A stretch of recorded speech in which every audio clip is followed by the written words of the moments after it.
engraçado os professores. O sabão é de apertar. Eu tava ali, fui apertar. Tá bom. Teria orgulho de falar xixi. Você imagina se fosse xixi, um cara não é bem dotado, de repente se atrapalha.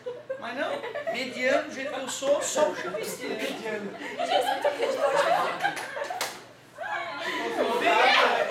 Aluno mal, né? Aluno mal é brincadeira. Comecei a aula, professor, com a calça. Porra, devia ter falado qualquer outra coisa, né? Eu divido com a galera as coisas. Quando olhar pro senhor, eu tinha uma expectativa. Eu tenho 1,70m, cara, né? Não pode ser uma cola, né?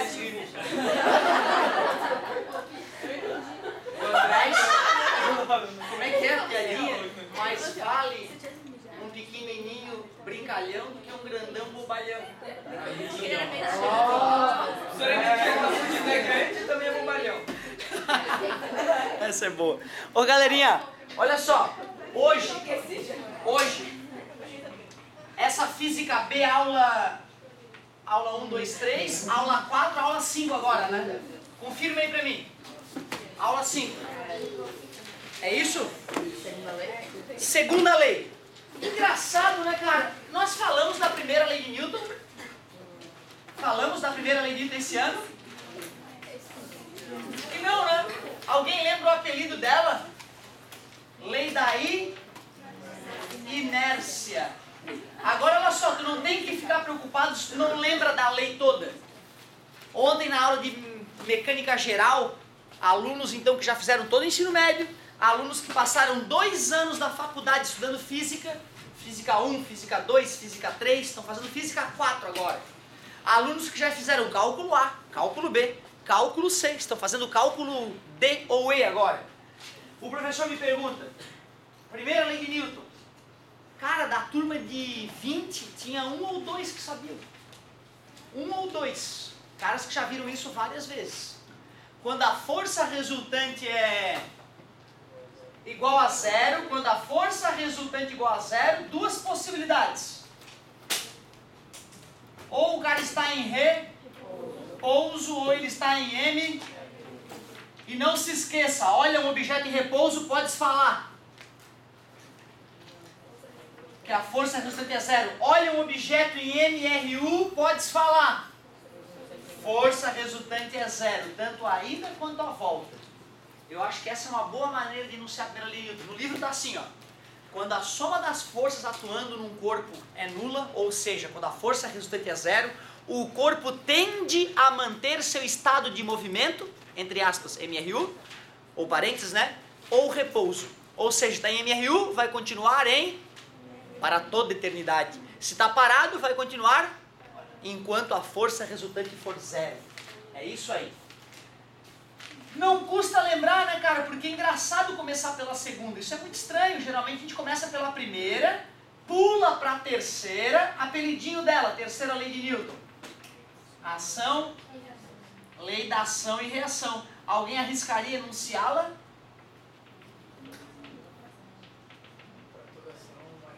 Para toda força, a outra força. Para toda ação tem uma reação. Mesma direção, sentidos. Ação e reação têm sempre a mesma natureza. Se uma é gravitacional, a outra deve ser gravitacional. Se uma é de atrito, a outra deve ser atrito. Se uma é eletromagnética, a outra tem que ser eletromagnética. Por que ação e reação jamais se anulam? Já que tem o mesmo módulo, sentidos opostos. Por que não se anula ação e reação? Ou será que se anula? Porque atuam em corpos? Claro. Quando eu faço força no chão e caminho, se ação e reação se anulassem, o movimento não seria possível. Né? Eu faço ação, a reação anulou a ação. Né? Diz que tinha um burro carregando, lembra da carrocinha? O burro carregando a carroça. Quando ele começou a pensar na primeira lei de Newton, não conseguia, na terceira, né? Não conseguia mais sair do lugar, porque ele percebeu que a ação e a reação se anulavam, né? Certo? Ele ficou travado lá. Mas só o burro, né? Porque se ele não pensa na lei de Newton, ele ia perceber, poxa, eu consigo caminhar. Certo? E quando tu caminha, é a prova de que ação e reação, pois atuam Eu empurro o chão para trás, a força atua no azulejo. O azulejo atua no meu pé, por isso que não anula, senão o caminhar seria impossível, tranquilo? Eu digo dessa maneira porque às vezes as respostas estão no nosso dia a dia, no próprio caminhar, e às vezes a gente não percebe que a terceira lei de Newton, né, a gente aprende um pouquinho com o processo de caminhar. Ação e reação, para toda ação, mesmo, mesma, sentidos, jamais se, pois, atua em corpos diferentes. E aí sim, aí depois de o cara aprender um pouquinho a primeira, aprender um pouquinho a terceira, vem a aula do princípio fundamental da dinâmica. Princípio fundamental da dinâmica. Olha o nome da criança. Olha como é importante essa lei, que é chamada de segunda lei de Newton. Que não é assim que tu vai aprender na faculdade, tá? Na faculdade o cara escreve ela de uma forma bem diferente, né? Porque ele usa equações diferenciais. Aqui no ensino médio a gente diz que a aceleração adquirida por um corpo é diretamente proporcional à força resultante, inversamente proporcional à massa. E essa lei nasceu de análises, tá? O Newton foi um dos primeiros malucos a fazer experimentos físicos de alta precisão, com milhares de repetições que confirmavam isso aqui. Dobra a força atuando no corpo. O que acontece com a aceleração? Dobra. Triplica a força. Triplica. Dobra a massa. Se a força se manter constante, né, cai a aceleração pela metade. 20 vezes menos massa. 20 vezes maior agora que eu diminuí a massa, né? Beleza? Só pegadinha, só pegadinha. Aí a gente multiplica por n em ambos os lados, né? E nasce o física, meu amor. Lembrando que é uma equação vetorial, embora na grande parte do ensino médio a gente ignore o caráter vetorial. Mas não custa lembrar que para onde aponta a aceleração é para onde aponta a força. Legal. Não custa lembrar, cara, que a aceleração é a medida da mudança da velocidade com o passar do tempo. Então, acelerar é fazer a velocidade variar. Não custa lembrar disso. Cara, agora tem tanto problema que a gente pode usar, né, para aplicar essa formulazinha, tanto problema, que a gente podia passar aqui 2 meses só fazendo probleminhas disso aí. E não teríamos esgotado eles. Então, para quem não está bem acostumado com a segunda lei de Newton, valeria a pena a leitura da página 8, mas o que manda mesmo é o exercício. Eu acho que a página 11 ali, ó, a página 11 é um bom exercício, mas já é aperfeiçoamento, tá vendo? Se tu te sentir desconfortável em fazer os primeiros, volta um pouquinho e faz ali a assimilação, faz o Zenem ali devagarzinho, mas a tarefa para essa discussão rápida aí, página 11. Página 11, anota aí. Deixa eu ver uma coisa aqui. Aula 6, primeira lei de Newton. Olha, acredito. Acabou? Aqui é a aula 6, né?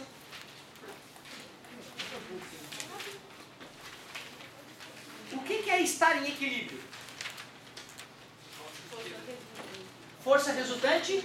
Isso é estar em equilíbrio. E quando um corpo está em equilíbrio, quais são as duas opções? Ou é repouso, ou MRU. Legal. Acredito que todos vocês têm uma máquina de lavar em casa. Certo? Já ouviram a função centrifugação?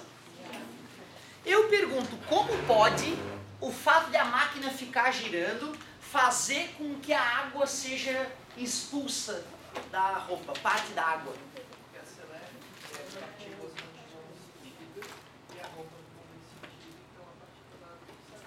Vocês concordam que é a inércia a responsável pelo processo de centrifugação? Os corpos tendem a andar em linha reta. A água precisaria de uma força empurrando ela para o lado para ela fazer a curva junto com a roupa. Mas como o cesto da máquina é todo furadinho, a água consegue passar reto, né, pelos furinhos. Enquanto a roupa que não passa pelo furinho é obrigado pelo cesto da máquina a fazer a curva. Então tu vê que interessante, né? quando a gente fala processo de centrifugação, dá a sensação de que existe uma força empurrando a água para fora do centro. Mas é mentira, na verdade, para quem olha de fora, tu veria a água passando reto, certo? Então, talvez o nome é que mais atrapalhe o sujeito. O senhor não entendi essa última parte. Dá uma olhadinha numa coisa, ó. Se tu tá dentro de uma cápsula, se tu tá dentro de uma cápsula, que nem aquele treinamento para piloto de caça, botamos essa cápsula para girar em alta velocidade. Tu vai ser espremido contra essa parede aqui, ó. Concorda comigo? Tu vai ficar espremido lá naquela parede. Tu vai ter a sensação nítida de que tem uma força mágica te puxando para fora da curva. Tu ia jurar para alguém: cara, quando eu estive naquela máquina tinha uma força centrífuga me empurrando para fora da curva. O experimentador que te colocou naquela situação, olhando de fora, ele entenderia de uma forma completamente diferente. Ele entenderia: esse sujeito com uma certa velocidade tende a passar em linha reta, mas a máquina não anda em linha reta, e então a máquina se atravessa na frente do cara e o cara fica batendo na parede lateral da máquina. Então olha que absurdo, o sujeito que está dentro da máquina vai dizer uma coisa diferente para quem está fora da máquina do que quem vê de fora da máquina. Melhor ainda, carro. Teu pai, tu já esteve no carro várias vezes, ele cansou de fazer curvas para um lado e para o outro. Se tu perceber na próxima vez ele faz uma curva para a esquerda, tens a sensação de ser jogado para a direita. Mas é ilusório, tu não foi jogado para a direita. Tu tentou passar e o carro se enfiou na tua frente. Por isso que tu dá na lateral direita do carro. Mas se tu abre a porta e cai do carro nessa hora na curva, tu não cai para fora da curva, tu cai passando em linha reta. Isso é importante, né? A gente já vem trabalhando essa brincadeira há algum tempo. E aí tu vê, ó, a apostila traz o nome lá, processo de centrifugação, e discute aquilo ali desse ponto de vista, para o aluno não achar que tem uma força centrífuga realmente puxando a partícula para fora. Cara, então vamos fazer exatamente o que a gente fez na última aula. Tu vai fazer agora páginas. Da aula anterior, qual era? Página 9? Não, página 5, né? Começando na 408. Página 5, começando na 0408. Depois, página 11, segunda lei de Newton. E depois, para encerrar a Física B, vamos começar agora, página 19. Essas 3 páginas, como nós vamos ter? Cara, tu vai ter 25 minutos. Claro que tu não vai terminar as 3 páginas, mas dá para dar um bom gás, beleza? E empacou, chamou, 25 minutos de exercício. Alguém está sem apostila? Alguém sem apostila? Não quero ver ninguém parado, hein, galera? 25 minutos de suor aí nos exercícios.